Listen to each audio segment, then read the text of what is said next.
안녕하십니까. 반갑습니다. 3월 4일 금요일 새벽 말씀 드리겠습니다. 성경 본문 말씀은 마가복음 4장 21절에서 23절까지입니다. 또 그들에게 이르시되 사람이 등불을 가져오는 것은 말 아래에나 평상 아래에 두려함이냐 등경 위에 두려함이 아니냐. 드러내려 하지 않고는 숨긴 것이 없고 나타내려 하지 않고는 감추인 것이 없느니라. 들을 귀 있는 자는 들으라. 아멘. 오늘 21절에서 23절까지는 하나님의 주권에 관한 말씀인데 굉장히 특이한 어법으로 말씀하셔가지고 이해하기가 어렵습니다. 하나님의 주권에 관한 말씀을 하시면서 우리가 이해하기가 어렵기 때문에 예수님께서는 마지막 23절에 들을 귀 있는 자들은 들으라. 다시 말해서 깨닫도록 주의 깊게 이 말씀을 생각하라고 하실 정도로 하나님의 주권에 관한 이 말씀이 굉장히 어렵습니다. 그래서 말씀을 전거하는 저 자신도 굉장히 어렵다는 것에 직면을 했지만은 오늘 이 말씀을 한번 생각해 보겠습니다.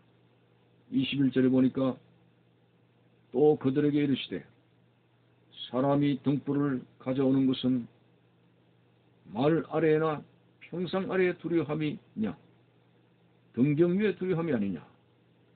자, 우리가 등불을 켰습니다. 지금은 등불에 어떤 진풍경이 볼 수가 없지만은 우리 어릴 때는 전기가 오기 전에, 전기가 보급되기 전에 호롱불 시대에 살았습니다. 그때는 등잔도 있고 기름의 의미를 압니다. 바로 그 시대와 연관시켜서 등불을 생각하면 이해를 하는데 도움이 되지 않겠느냐 생각합니다. 등불을 이제 사람이 등불을 가져오지 않습니까? 등불이 왜 필요하냐 이거죠. 등불이 필요한 것은 시골 마당을 생각하면은 그 어두운 밤마당을 밝혀서 돌뿌리에 걸려거나 숨어있는 것에 대해서 사람들이 해를 받지 않도록 환하게 그 불빛이 보이도록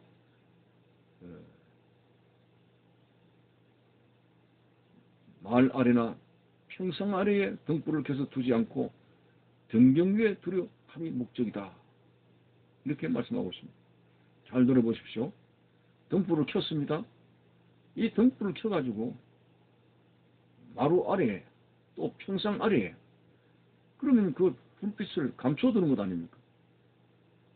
이거는 누가 생각해봐도 어리석은 생각이죠. 등불을 감추기 위해서 괜히 기름을 태워가면서 등불을 켜야 될 이유가 없지 않습니까? 등불을 켜는 것은 숨겨진 것이 드러나서 사람들이 그런 것에 해를 당하지 않도록 마당 전체에 불빛이 다 퍼져나갈 수 있도록 등경 위에, 다시 말해서 등불을 놓을 수 있는 그 등잔대 위에 놓는 것이 일반적인 상식입니다. 예수님께서 그것을 말씀하고 있습니다. 사람이 등불을 가져다가 말 아래나 평상 아래에 두려함이냐 등경 위에 두려함이 아니냐. 절대로 등불을 켜가지고 기름을 태워가면서 비싼 기름을 태워가면서 그 등불을 갖다가 평상 아래에 감추어 두면은 그 정신이 이상한 사람이 아니냐 이렇게 말을 하게 됩니다. 분명히 등경 위에 두어가지고 들어오는 사람들이 다 환하게 볼 수 있도록 숨긴 것에 발이 걸려 넘어지거나 하지 않도록 등경 위에 둔다. 이것이 일반적인 논리입니다. 자, 예수님께서는 왜 이런 말씀을 하십니까? 이 말씀과 하나님의 주권과 어떤 상관성이 있습니까? 이제 하나님의 주권에 관해서 오늘 이 말씀을 응용하려고 합니다. 인간적인 논리는 등불을 켜가지고 말 아래에 그리고 평상 아래 두지 않습니다. 반드시 등등 위에 둬서 사람들이 환한 불빛에 도움을 받도록 그렇게 하는 것입니다.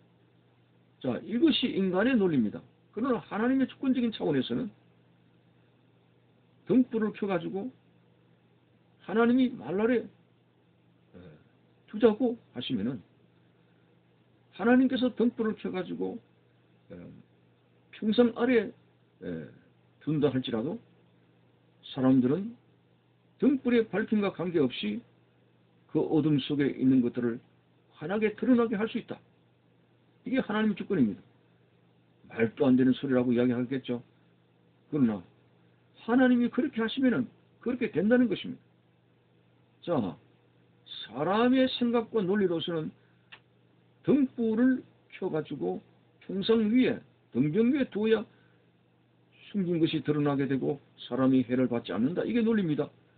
그러나 하나님께서는 등불을 켜가지고 평상 안에 감춰둔다 할지라도 얼마든지 사람들이 숨겨진 것을 보게 되고 사람들이 숨겨진 것에 걸려가지고 넘어지지 않을 수 있다.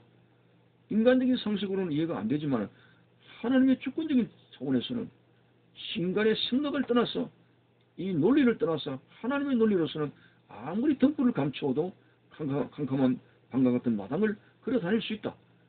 아무리 사물을 환하게 비추는 등불을 감추어둬도 하나님 편에서는 다 볼 수 있다. 다 보게 할 수 있다. 이게 바로 하나님의 주권적인 논리 방식입니다.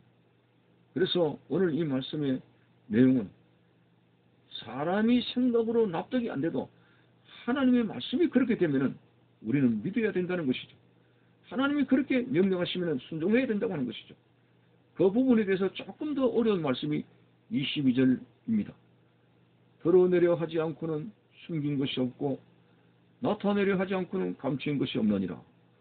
자, 오늘 이 말씀도 하나님의 주권적인 차원에서 하나님께서 주인 되신 하나님께서 사물을 드러내려 하지 않습니다.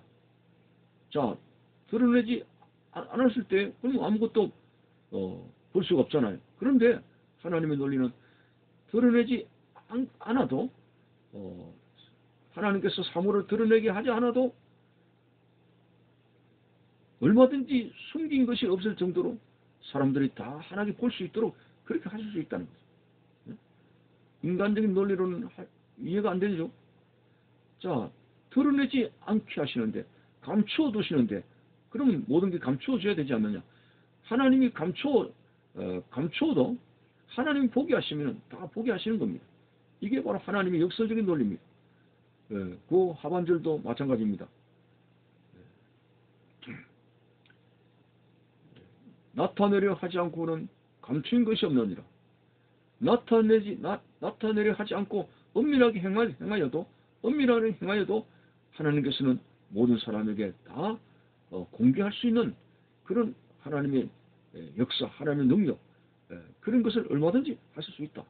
그러니까 우리가 일반적인 생각으로는 드러내지 않고 감추어두면 모든 사람이 볼 수 없잖아요. 그렇지만 하나님은 감추어두어도 다른 사람이 보게 하실 수 있다. 얼마든지 보게 하실 수 있다.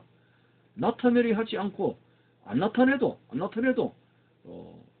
하나님께서는 모든 사람들에게 감추인 것이 없을 정도로 보게 하실 수 있다.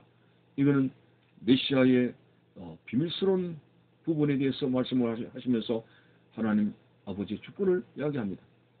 예수님께서 어떤 때는 메시아로서의 기적을 행하시면서도 사람들에게 이제 그 메시아 자신의 본분을 숨기는 그런 자신을 취한 적이 있습니다. 그렇게 숨기려고 숨겼어도 얼마든지 하나님의 주권적인 차원에서는 모든 사람이 다 볼 수 있다는 것입니다. 아무리 예수님께서 비밀스럽게 기적을 행하고 메시아로서 오신 본분을 감추어서도 얼마든지 사람들에게는 다 한해 알 수 있는 그런 하나님의 주권적인 역사. 인간적인 생각으로는 감추는데 어떻게 볼 수가 있느냐, 나타내지 않는데 어떻게 알 수가 있느냐 하지만은 하나님 예수님은 비밀스럽게 하셔도 얼마든지 사람들에게 메시아 자신을 공개할 수 있는 그런 어떤 것을 하실 수 있다는 것. 이 하나님의 주권에 대해서 말씀하고 있습니다. 그래서 오늘 이 말씀은 하나님의 주권 앞에서는 우리가 가타부타 내 생각에는 이거 이렇게 하는데 여러분 이사야서는 내 생각과 너의 생각은 다르다고 했습니다. 어떻게 온 천지 만물을 창조하신 하나님의 생각에 대들 생각을 합니까? 하나님이 그렇다면 하나님의 주권이 이렇다면 그렇다는 것이고 하나님이 이렇게 하셨으면 맞습니다. 믿습니다. 아멘입니다. 이렇게 따라갈 수 있는 하나님의 주권적인 말씀 앞에 토를 달지 아니하고 하나님의 그 섭리와 하나님의 뜻에 순종할 수 있는 순종하는 여러분들 되시기를 바라는 것입니다. 감사합니다.